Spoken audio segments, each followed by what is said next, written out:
Hello दोस्तों, स्वागत है आपका हमारे चैनल पे। आज हम स्टडी करने वाले हैं कैश फ्लो स्टेटमेंट। तो कैश फ्लो स्टेटमेंट का हम देखेंगे मीनिंग एंड इम्पोर्टेंस। ठीक है, मीनिंग, इम्पोर्टेंस और इसके हेड्स वगैरह भी देखेंगे। तो चलिए स्टार्ट करते हैं। तो फर्स्ट देखिए मीनिंग ऑफ कैश फ्लो। तो कैश फ्लो स्टेटमेंट, तो ये क्या होता है? यह ऐसा स्टेटमेंट होता है जो शो करता है किसको? इनफ्लो को और आउटफ्लो को। ठीक है, transaction that increase cash that is inflow. ठीक है, जब ट्रांजेक्शन इंक्रीज होते हैं तो उसको इनफ्लो बोलते हैं, और जब जब ट्रांजेक्शन डिक्रीज होता है तो उसको आउटफ्लो बोलते हैं। ठीक है, cash and cash equivalent includes cash on hand, bank balance and marketable securities. ठीक है, कैश एंड कैश इक्विवेलेंट किसको बोलते हैं? जो कैश इन हैंड हो, बैंक बैलेंस हो एंड मार्केटेबल सिक्योरिटीज जो होती हैं वो हो। And current investment are considered as marketable securities. ठीक है, करंट इन्वेस्टमेंट जो होते हैं वो क्या होते हैं? मार्केटेबल सिक्योरिटीज होता है। एंड कैश फ्लो के अंदर 3 हेड होते हैं। फर्स्ट होता है operating, second investing and third financing. ठीक है, cash flow bye indirect method is prepared on the basic of financial statement that is balance sheet and statement of profit and loss. ठीक है, and उसके बाद objective क्या होता है? उद्देश्य क्या है इसका? तो to determine the source receipt. ठीक है, ये डिटरमाइन करता है रिसिप्ट को। Okay, cash and cash equivalent में जो अंडर होता है इन्वेस्टिंग में, operating investing and financial activity में हो सकता है। एंड टू डिटरमाइन करता है ये क्या? एप्लीकेशन, मतलब पेमेंट को, जो कैश एंड कैश इक्विवेलेंट में होता है ये भी ऑपरेटिंग इन्वेस्टिंग एंड फाइनेंशियल में आता है। एंड उसके बाद है last, to determine the net change in cash and cash equivalent, it is difference between source and application. ठीक है, ये रिसिप्ट एंड पेमेंट्स के क्या करता है? डिफरेंस को दर्शाता है। Okay, and importance of cash flow statement. तो क्या इंपॉर्टेंट है इसका? तो फर्स्ट है आपका facility in asserting cash flow. Okay, and facilitates planning, और इसकी लिक्विडिटी एंड सॉल्वेंसी होगा। कैश मैनेजमेंट को देख सकते हैं, कॉम्परेटिव स्टडी भी कर सकते हैं। एंड इसका क्या है? रीजन ऑफ कैश पोजीशन, मतलब क्या रीजन है जो कैश पोजीशन सही है या नेगेटिव है, पॉजिटिव है, जो भी हो। ठीक है, इवेल्युएट मैनेजमेंट डिसीजंस। ठीक है, एंड डिविडेंड डिसीजन को भी इससे हमको पता चलता है। तो इसके बाद limitation of cash flow statement, इसके क्या? No non cash transaction and not से। ठीक है, जो नॉन कैश ट्रांजेक्शन होंगे वो नहीं शो करता है। Not a suitable and income statement, ये इनकम स्टेटमेंट में सुटेबल नहीं होता है। ठीक है, एंड उसका आप देखेंगे कि थर्ड जो आपका है not suitable for balance sheet, ये बैलेंस शीट को भी सुटेबल नहीं करता है।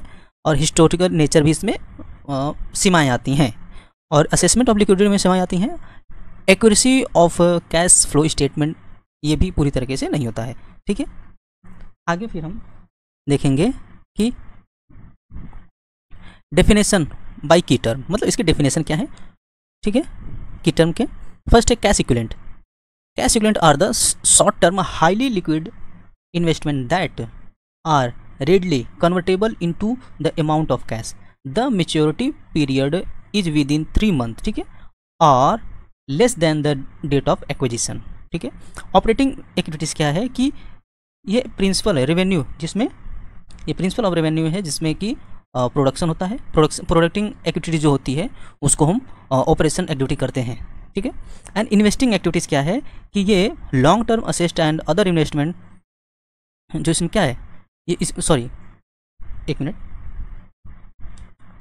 Investing activities are the acquisition of disposal of long term assets, other investment not include in cash equivalent। ठीक है, तो ये क्या है? एक्विजिशन करता है, डिस्पोजल ऑफ किस चीज़ का? लॉन्ग टर्म असेस्ट का। तो ये क्या हो गया? इन्वेस्टिंग एक्टिविटीज़ हो गया। ठीक है, एंड फाइनेंसिंग एक्टिविटीज़ क्या होता है कि ये activities that result in change in the size and composition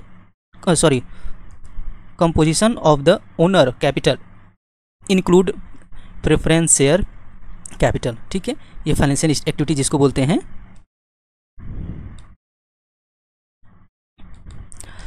financial activities क्या है कि financial activities are the activities that result in change in the size and composition of the owners capital including preference share capital in the case of a company and borrowing of the enterprises. Okay, and आपका आता है operating activities, ये कैसे किया जाता है और क्या होता है, इसके कितने टाइप्स हैं? ठीक है। तो फर्स्ट देखिएगा ऑपरेटिंग एक्टिविटीज़ जो होता है इसके 2 टाइप्स होंगे, एक cash flow and cash outflow, ठीक है। तो कैश इनफ्लो क्या है, जैसे कि जो हम सेल्स करें वो कैश इनफ्लो है, रिसीव इनफ्लो है, कमीशन इनफ्लो है, रॉयल्टी भी इनफ्लो है, ठीक है। और कैश आउटफ्लो क्या है, कैश परचेज किया तो पेमेंट ऑफ क्रेडिटर्स, ठीक है, cash operating expenses, payment of wages, income tax, ये सब क्या है हमारा आउटफ्लो है, ठीक है। और ये हमारा इनफ्लो है, ठीक है। और अगर ये फाइनेंशियल कंपनी के रहेगा तो क्या होगा, cash received in interest and dividend, ठीक है। अगर कैश रिसीव्ड हो रहा है और डिविडेंड भी रिसीव्ड हो रहा है तो क्या होगा, कैश इनफ्लो होगा। सेल ऑफ सिक्योरिटीज़, कुछ सिक्योरिटी हुई, शेयर्स हुए, अगर उसको बेचते हैं तो हमारा क्या है, इनफ्लो होता है। उसके बाद है प्रीमियम एंड क्लेम्स रिसीव्ड, कुछ जो प्रीमियम्स हों अगर उसको वो हमको मिलता है तो वो इनफ्लो होगा। एंड रेंट रिसीव्ड, कोई हमको रेंट मिल रहा है तो वो भी इनफ्लो होगा। अब देखिए कैश आउटफ्लो क्या है कि कैश पेड फॉर इंटरेस्ट वो हो गया, परचेस ऑफ सिक्योरिटीज़ हो गया, आपने किसी प्रीमियम को पेड किया है वो, और रेंट पेड किया है तो वो, ये सब क्या है, आउटफ्लो हो गया।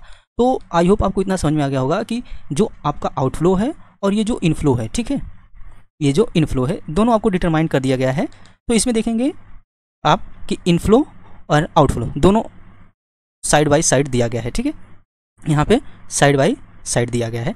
तो आई होप आपको इतना समझ में आ गया होगा। आगे बढ़ते हैं। तो इन्वेस्टिंग एक्टिविटीज़ क्या है इसको भी देखते हैं। तो इन्वेस्टिंग एक्टिविटीज़ आपका इसमें भी 2 टाइप्स आएंगे, cash inflow and cash outflow.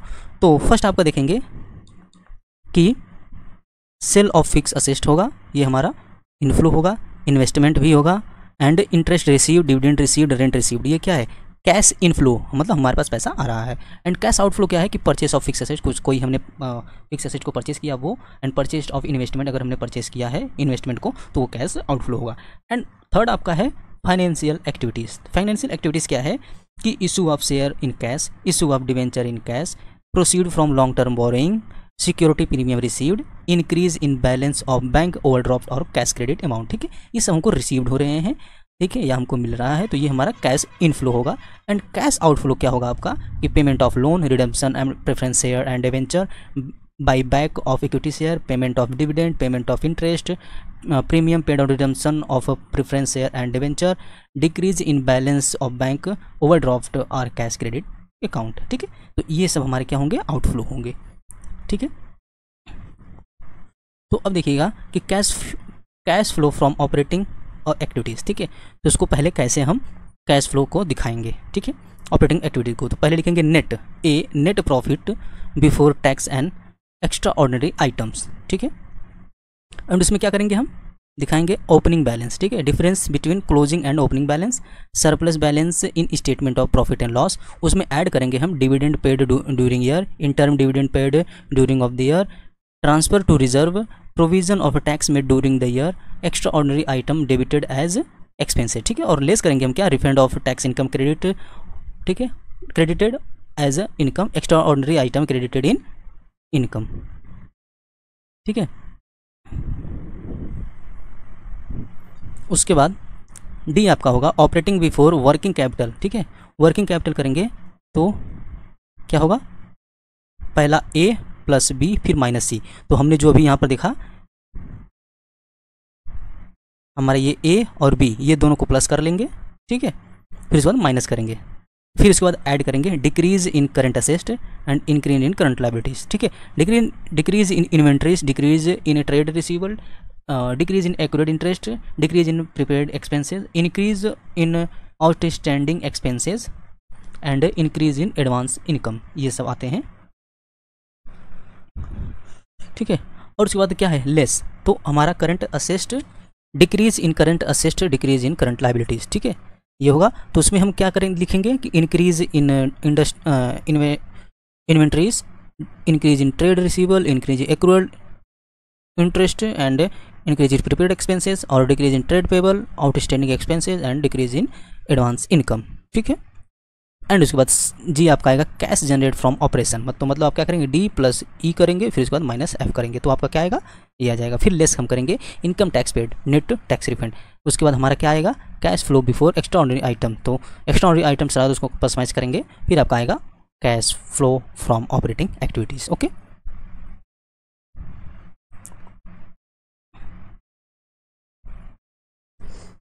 Second आपका आएगा cash flow from operating systems, sorry cash flow from investing activities आएगा, ठीक है। ये सेकेंड है, ऐड करेंगे cash flow from investing activities, ठीक है।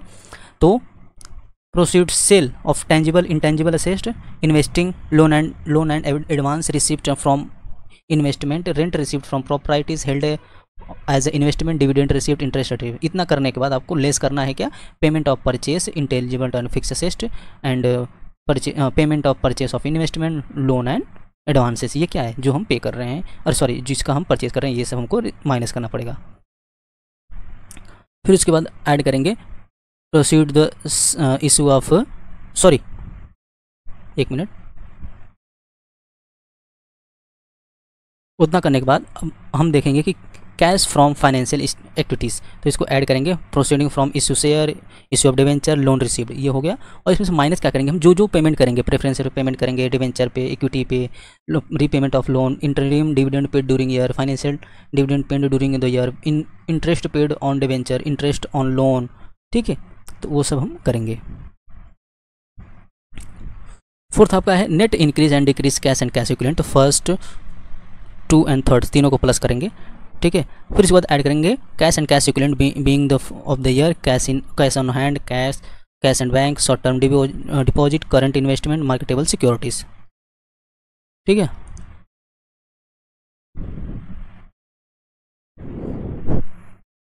तो कैश एंड कैश इक्विवेलेंट हमने देख लिया। वर्किंग नोट क्या होगा हमारा, प्रोविजन फॉर टैक्स, ठीक है। तो to bank account tax paid किया गया है, तो बाई बैलेंस करेंगे, ठीक है। टू बैलेंस सीडी, ये क्लोजिंग होगा, और आपका बाई स्टेटमेंट और प्रॉफिट एंड लॉस, ठीक है।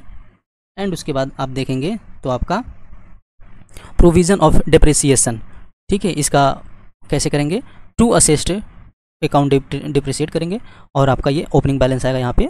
एंड उसके बाद by statement of profit and loss, and फिर इसके बाद क्लोज करेंगे बाई बैलेंस सीडी, ठीक। अब को ये मैं बता दूं कि ये जो डायरेक्ट मेथड है किस चीज़ का, कैश फ्लो स्टेटमेंट का।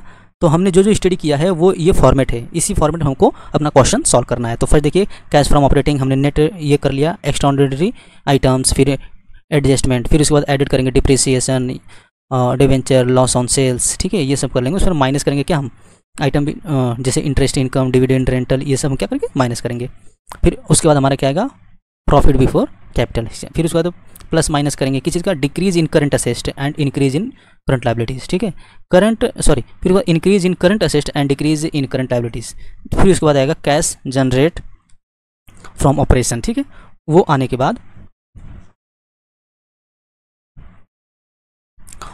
बाद आप देखेंगे कि हमारा कैश जनरेट जो आ गया ऑपरेशन का, तो उसके बाद देखेंगे कि इनकम टैक्स पेड रहेगा, तो उसको भी हम दिखाएंगे।